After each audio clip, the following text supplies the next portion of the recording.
ദേ ഈ ഒരു സാധനം നിങ്ങൾ കണ്ടോ?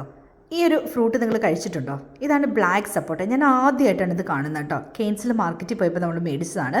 ഇത് പഴുത്ത് കഴിയുമ്പോൾ ഉണ്ടല്ലോ ഇതിൻ്റെ സ്കിന്നിൻ്റെ നിറം ഗ്രീൻ ആയിട്ട് തന്നെ ഇരിക്കത്തുള്ളൂ. അപ്പം നമുക്ക് എങ്ങനെയാണ് നമ്മളിത് പഴുത്തു എന്ന് അറിയുന്നതെന്ന് വെച്ചിട്ടുണ്ടെങ്കിൽ നമ്മളിങ്ങനെ പിടിച്ച് പ്രസ് ചെയ്ത് കഴിയുമ്പോൾ നല്ല സ്ക്വിഷി ആയിട്ടിരിക്കും. അങ്ങനെയാണ് നമ്മളിത് പാകമായി കഴിക്കാൻ പാകമായി എന്ന് മനസ്സിലാക്കുന്നത്.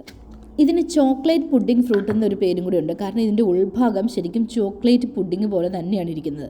അപ്പോൾ ഈ ഒരു ഫ്രൂട്ട് നന്നായിട്ട് പഴുത്തിട്ട് മാത്രമേ കഴിക്കാൻ പറ്റുള്ളൂ. പച്ചയ്ക്ക് കഴിച്ചിട്ടുണ്ടെങ്കിൽ ഭയങ്കര ഒരു ചവർപ്പും കയ്പും ഒക്കെയാണ്. നമുക്കൊന്ന് കഴിച്ചു നോക്കിയാലോ?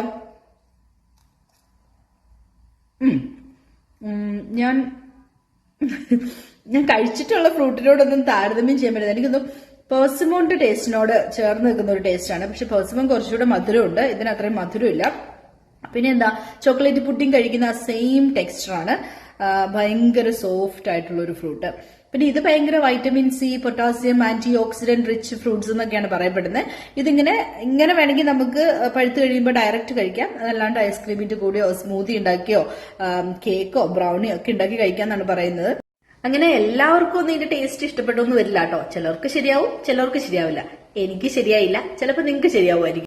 അപ്പൊ നിങ്ങൾ ഈ ഒരു ഫ്രൂട്ട് കഴിച്ചിട്ടുണ്ട്, നിങ്ങൾക്ക് ഇതിന്റെ ടേസ്റ്റ് ഇഷ്ടപ്പെട്ടിട്ടുണ്ടെങ്കിൽ താഴെ ഒന്ന് കമന്റ് ചെയ്യാം കേട്ടോ. ജസ്റ്റ് ഒരു ക്യൂരിയോസിറ്റി കൊണ്ടാണ്, അറിയാൻ വേണ്ടിയിട്ടാണ് ആർക്കൊക്കെ ഇത് ഇഷ്ടപ്പെട്ടു ഇതിന്റെ ഒരു ടേസ്റ്റ്.